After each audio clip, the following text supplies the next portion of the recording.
coming along, and Mark is going to have a chat to us about where the WIA is at the moment with the changes that have taken place, and where the WIA will be moving in the next period of time, given that the licensing and examination process has been moved to another organisation that should free them up to do a whole lot of other good stuff for us. So welcome, Marcus.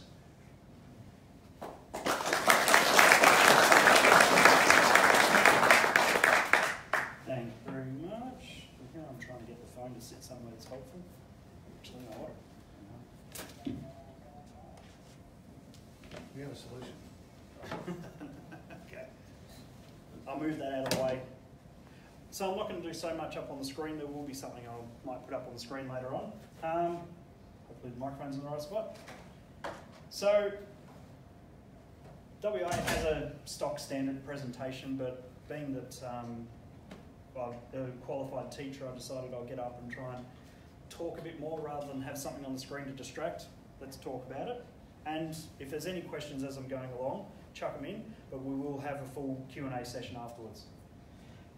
So the core purpose of the WIA, I'm going to be looking at my notes while I do this, to represent amateurs to regulators. And this is not just ACMA, this is worldwide as well, Region 3. So the camera's still working with the dim light. Promote amateur radio in the community, and we have seen the WIA doing that in the past with newspaper articles and such. And I suppose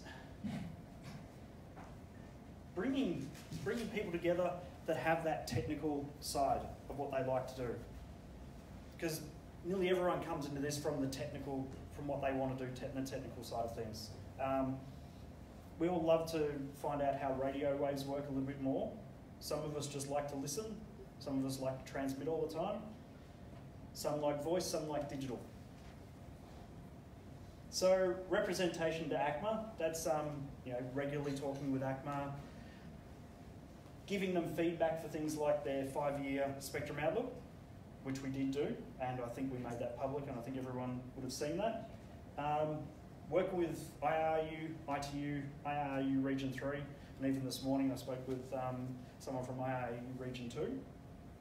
And that is actually a fair chunk of what we do, is not just representing amateur radio just for Australia, but to make sure that the whole hobby continues worldwide through the ITU.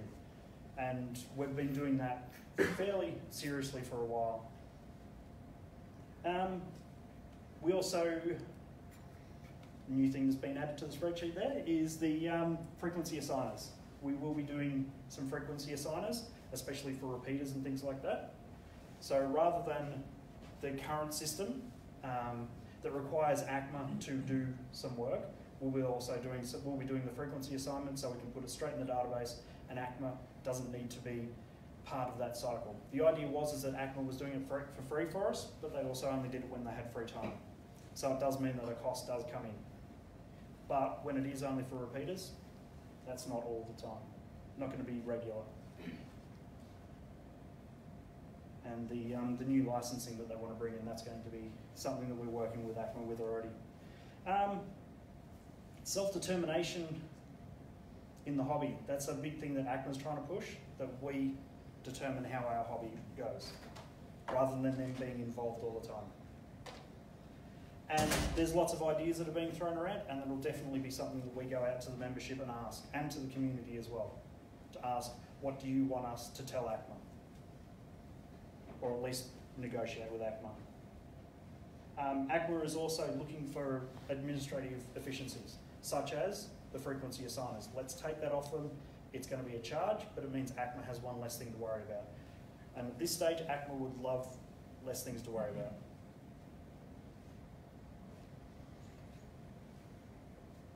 So representation, the WIA is the VK representative organisation, the IRU, and we're part of Region 3. 50th anniversary of Region 3. And we're also involved in Korea in September, which you guys might have heard about, was put on the website. And there was also some additional stuff in January. We had one of the directors and one DSH go there. There's also the involvement with the 160 and 40 metre digital mode changes. And of course we've got WRC 19 coming up in October in Egypt. That's going to be interesting. That's going to be 4 weeks of ITU. Education and training. Number of examinations. I think it's something that's probably better shown up on the screen rather than talking the numbers out, but it is going up. The number of people that are doing exams are going up. Number of people asking for call signs is going up. So beyond 2020, improving access to amateur radio, making it more accessible to more people out that are not in the hobby already. That's one of the big things that we are really trying to push. And part of that is getting involved with STEM and electrotechnology, linking in with electrotechnology. And whether that means bringing back some older technology or some older certificates, that might be helpful as well. And I've sort of lost track where I was going there. But you get the idea. Your idea is to open up the hobby to more than just amateur radio, to reach out there a little bit further and see what other people might want to come into the hobby as well. You would have seen maker spaces and hacker spaces and those sorts of things. A lot of those people are actually right now playing with these sorts of things. The remote controls that they make for their drones, the wireless controls that they make to go across their backyard or to a friend's place, and making their own and playing around with Wi-Fi and stuff like that. These are people that are already doing the sort of stuff that we know how to do, and having them come to us for help would be a way that we can show them what the hobby is about and get some younger people in, even younger than me.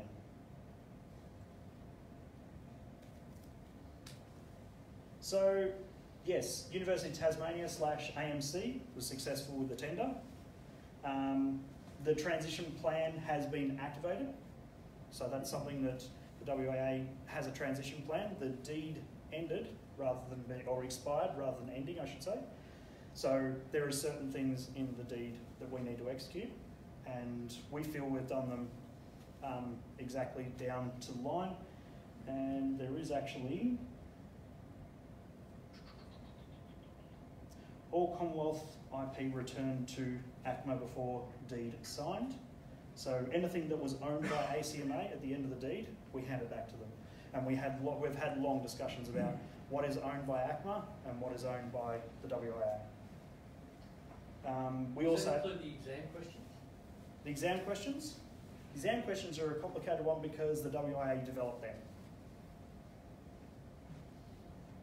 And it goes a lot further than that. But that's about as much as what I can say there. We also, as many of you would have noticed, we sent out letters to all the assessors saying, or email to the assessors saying, would you like us to give your information to AMC?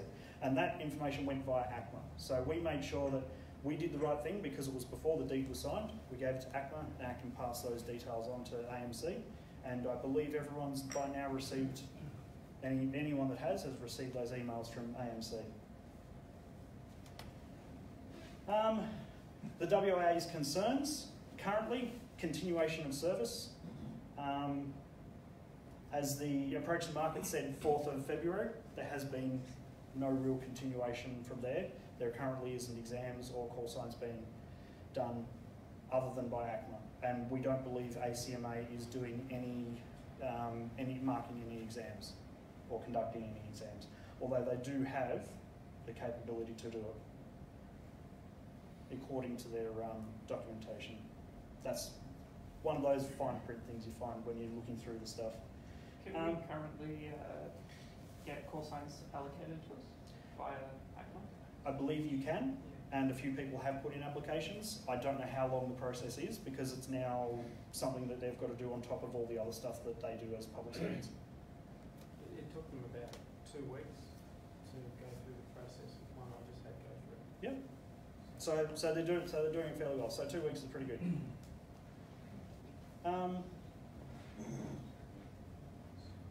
Cost of services. I'll get to that one later.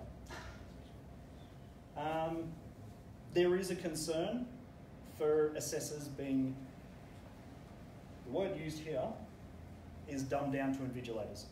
So everyone understand what the difference between an assessor and an invigilator is? Anyone not that want me to just quickly go through that? Go through it. All right. Yes, please. So an assessor is someone that can assess what you're doing in front of them.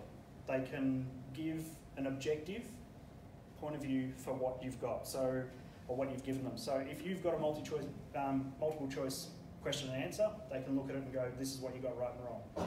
They are also the people that can look at the way you're operating a radio for the practical and say, you know how to do what you're doing. An invigilator is just a person that is there to give you the exam, make sure they're the right person, and then give it to someone else to mark. And that's probably the main concern, is that we keep hearing that that everyone is being called an assessor through AMC, but the role seems to be more like an invigilator. That they get the exam and then they email it through to AMC to be marked over time. And I believe what I've been told, and this is only from a presentation I saw a week and a bit ago, or 2 weeks ago, was that it's going to take at least 2 weeks. Could take longer, might be shorter.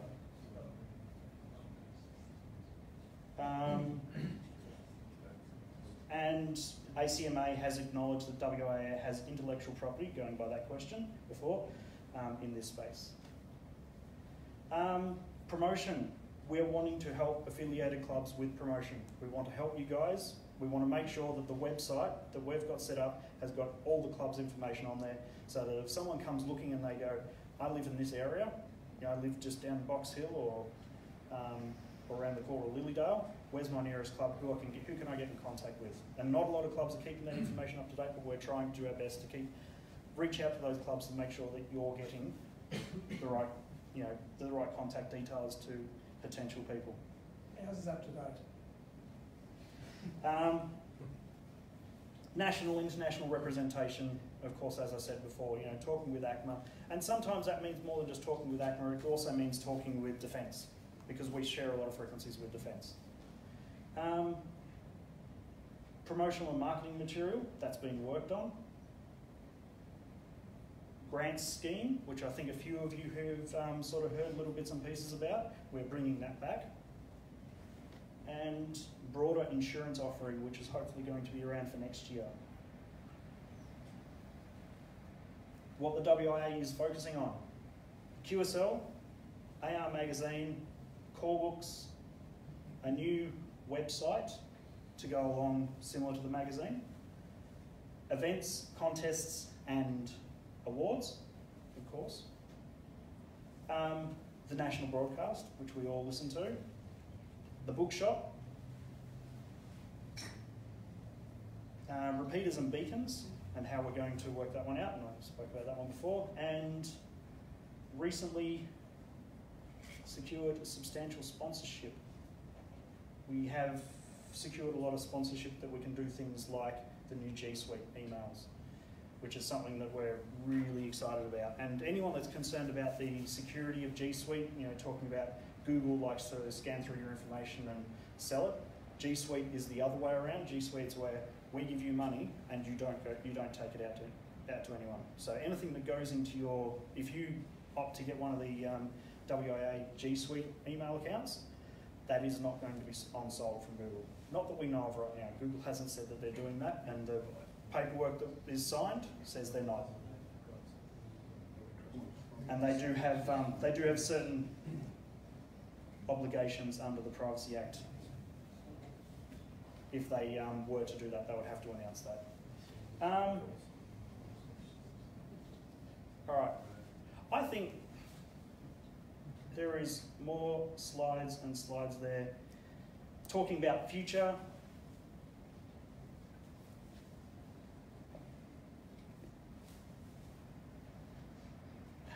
Yeah, I've basically covered all this sort of stuff.